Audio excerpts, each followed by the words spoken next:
Text ना आने लगे तो बहुत आसान हो जा सकता है। इसीलिए अगर कभी पूछा जाए कि basically text editor, page maker या एमएस वर्ड में सबसे बढ़िया, सबसे आसान अंतर क्या है, तो सर सबसे आसान अंतर ये है कि टेक्स्ट मूवमेंट बहुत इजी है पेज मेकर।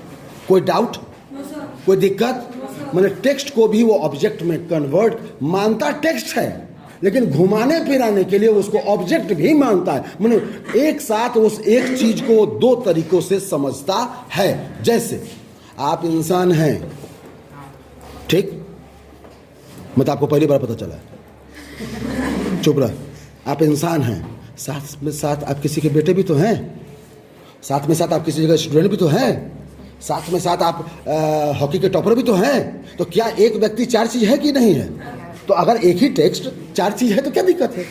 वो ऑब्जेक्ट भी है, टेक्स्ट भी है और फोटो भी है, तो बढ़िया हो गया। तो उस पर कंट्रोल बहुत आसान हो जाता है। कोई डाउट, कोई दिक्कत? तो पहला अंतर आपको बोलने के लिए क्या मिल गया? The best difference and best part of page maker is it treated our text as a block or as a object. So it is very easy to move and place it to anywhere. कोई doubt? इस line को नीचे लिखवा लीजिएगा, अभी नहीं क्योंकि वो रिदम बिगड़ जाएगा। तो नंबर क्या 1 आपको क्या लिखवाया अभी? It is a text editor MS Word. हाँ हाँ, इसी में लिख लो।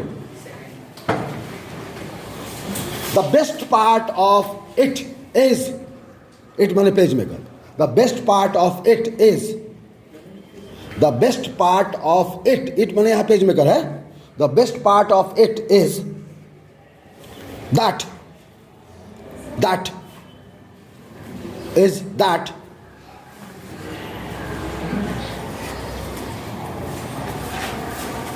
it हो चुका है, क्या लिखा हुआ? that It is that.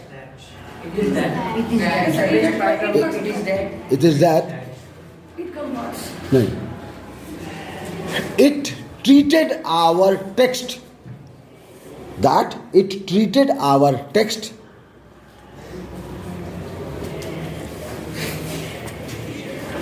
as block. Block का मतलब 2-3 है, समझ लो आज अंग्रेजी के हिसाब से। ब्लॉक का मतलब होता है एक मकान, बहुत बड़े एरिया में आपको एक कैंपस है या अपार्टमेंट है, कॉलोनी है, तो आप उसमें 4 मेन जो सड़क होगी उसको आप गली नंबर बोलते हैं। तो अगर